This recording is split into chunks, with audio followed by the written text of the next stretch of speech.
Unlike the Parliament of 2012 to 2016, this Parliament has been elected, this is the House of the People, by something like 14,000 individuals. You'll recall in 2012 it was 135 male elders that chose the 275 MPs.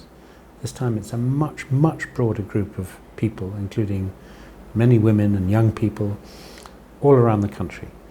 The second thing is the profile of the MPs.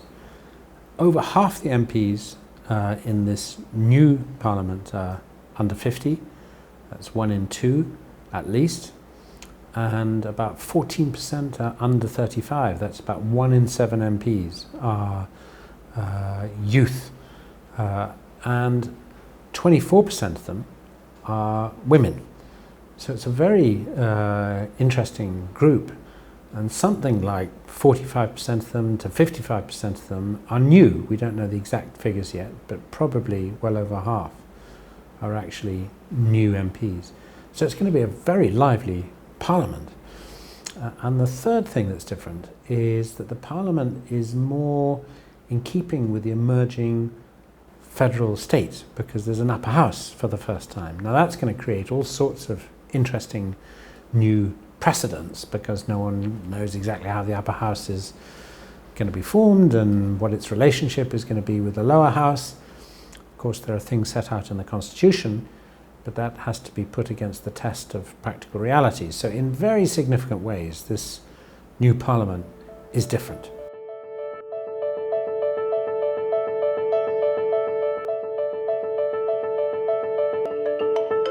The House of the People has been elected using the 4.5 clan formula, whereas the upper house will be brought together on the basis of state representation, which means that it has the potential to play a genuinely national role, national decision-making role, when there are issues that require a national approach rather than a clan-based approach, or just a state-based approach. This is the entity that can do it. Now, in the absence of the upper house, the National Leadership Forum, which, as you know, is 7 or 8 leading political figures in this country, including the state presidents, the Prime Minister, the Deputy Prime Minister, the Speaker and the President, that has effectively played a role in taking national political decisions. And it's done so in a very useful way over the last 18 months, including in brokering the agreements about this electoral model, but also looking at things like security and revenue and resource sharing and all the rest of it. Now, what we need to see through the constitutional review process is what exactly the powers of the upper house are going to be. But I suspect it will assume some of the responsibilities that until now, because nobody else was doing them, had been played by the National Leadership Forum.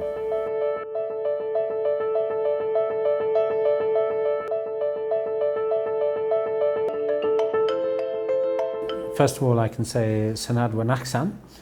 I hope 2017 is going to be great.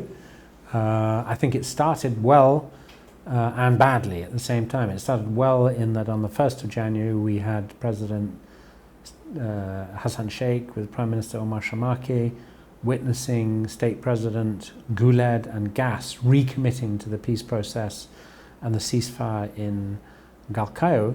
But unfortunately, a day later, 2nd of January, we then had a couple of vehicle-borne improvised explosive devices, VBID explosions, that's caused a lot of damage and killed a number of people. So, that shows both the good and the bad that we can expect in 2017.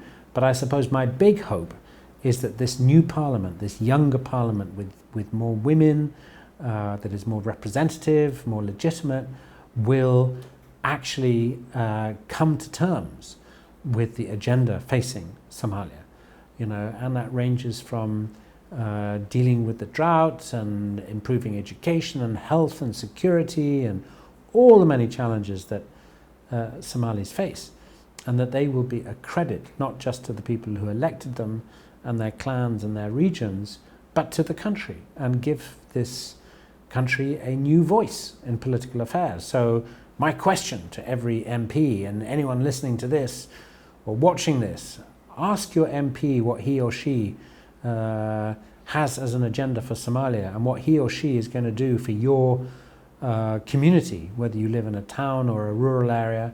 You know, let's invest in this new parliament and make sure that it delivers for Somalia and that it is supported to do so.